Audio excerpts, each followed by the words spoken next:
Hello, everyone, and welcome to Tailor Made, a program where you can get tailor-made answers from Hamline University head football coach Chip Taylor.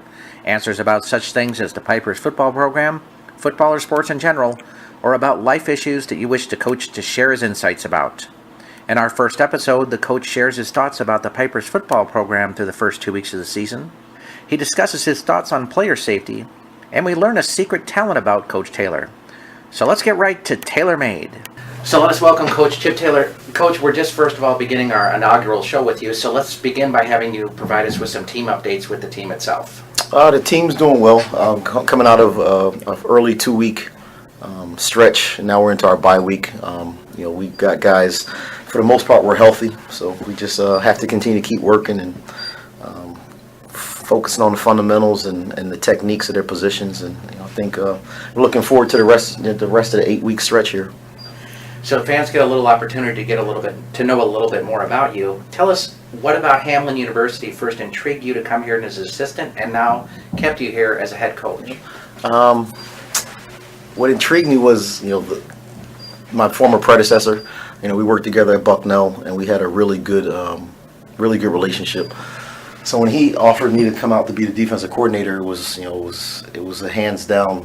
I absolutely would definitely want to do it. It was a career step up for me too as well. So it was a chance for me to cut my teeth as a defensive coordinator, and I knew I was going to be working with and for a very good person. So it was hands down. It was a no-brainer for me to come out here.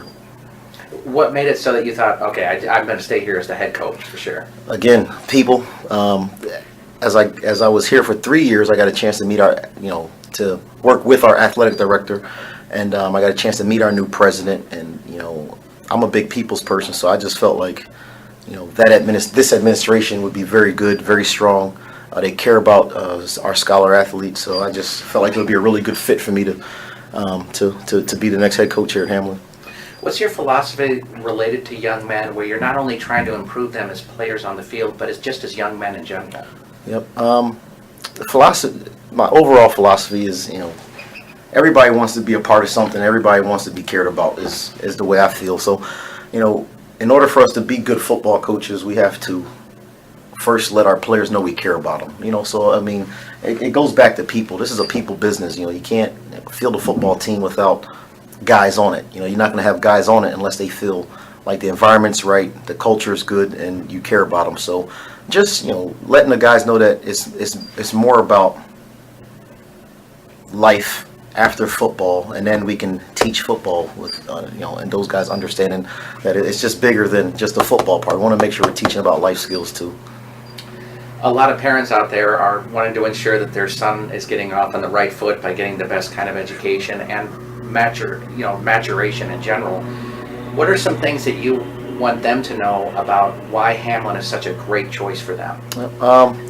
Our core values and the pillars of our program, I think, speaks for itself. We're going to hold their sons accountable, for everything that they do. We check classes, we have study table. We understand first here at Hamline that you're a student first and an athlete second. So, we're going to work to toughen them up. I think that's personally, life is tough, so that's why we made one of our pillars to be tough. You have to be tough.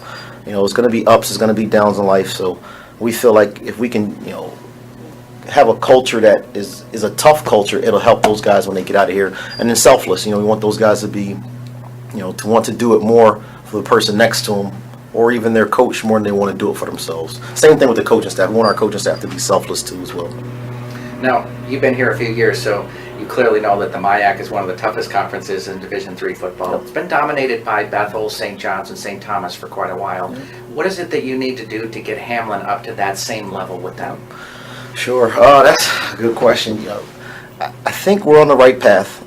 We have to continue to work at a pace that's a Hamline pace. We have to understand that we're not Bethel, we're not St. John's, we're not St. Thomas, even to a point where we don't recruit the same kind of kids. So we really have to find our niche with recruiting in the Minnesota Twin City areas, get the right kind of kids here at Hamline, retain those kids, and let them know that, if we continue to keep working, hard, and do the things right off the field and on the field that we'll get to that point. I truly believe that. And there's some teams that you can look at. I'm not sure St. John's history, but even Coach Johnson down at Bethel, we've spoken a couple times, and he told me when he first got the job at Bethel that it took a while. So that gives you a little bit of light at the end of the tunnel, and they're doing an outstanding job down there. So. Your team starts out 2-0 on the season. What are you taking away from those victories? When you're playing early football, it's good to get the wins. We've cut our penalties down from 16 in the first game to 7 in the second game. So we're learning, and we're trying to teach our team to be a smarter football team. We can't make those mistakes, and just clock managing. And just seeing who we can play in games, because you know better than I do. And this MIAC league is very tough, so we got to find out the guys that can last and go the distance and do what we need them to do. So we're finding out a couple of things about our football team. Who are some players that you've looked at in this first couple of weeks that have really stepped up for you? Maybe even some guys you didn't expect to have that kind of success early on. You know what? Justice Spriggs, our quarterback, is doing a great job with managing the offense. Learning a new offense, managing the offense. Getting guys in the right spots, taking care of the football. He's been doing a great job. Chase Dugenhauser, he's been an anchor for us on the offensive line. Again, with me being a defensive coach, now I'm getting a chance to work with the offensive guys more. It's a blessing to have him.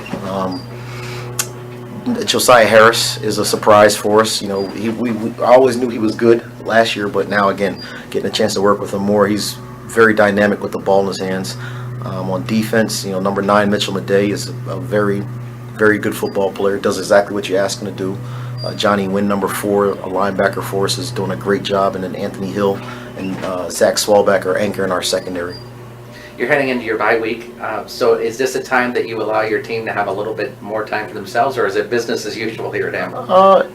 It's a little bit of both. You gotta give them some time to rest, relax, be a real I shouldn't say real, but be more like a true student in college without the athletic part. So you have to give them a little time for that. But it was a work week for us too as well. It was a work week for us, and we're focusing in a little bit on us as Hamline, and we have taking a peek at Gus Davis and just to see what they're doing and how they're operating, and they're a very good ball club. I would think because being a coach here and how much discussion there is about concussions, that you have a lot of parents who are concerned about letting their kids get involved in the sport these days. What are some things you would say to parents about why it's good for their son to be playing football?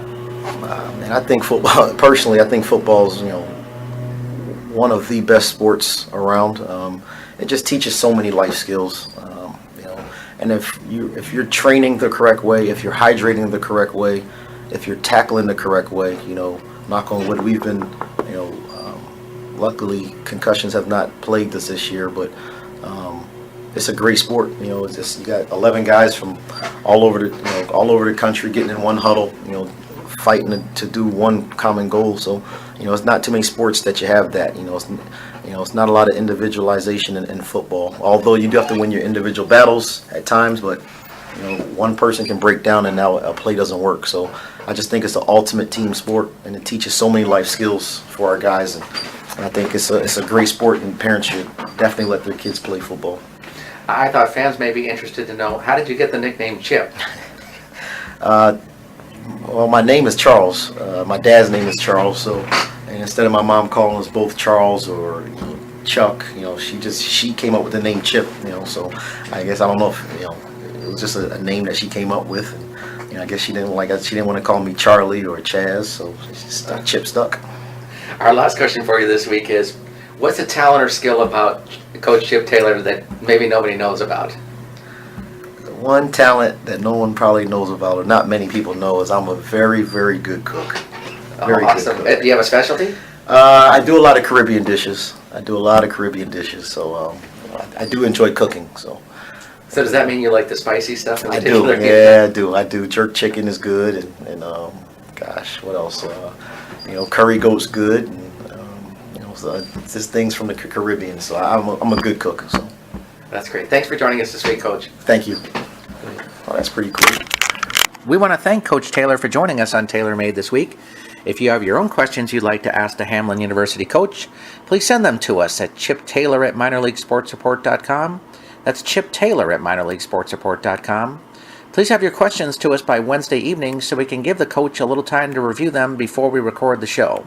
I'm Rob Pannier, the managing editor of the Minor League Sports Report, reminding you that the best kinds of answers are those that are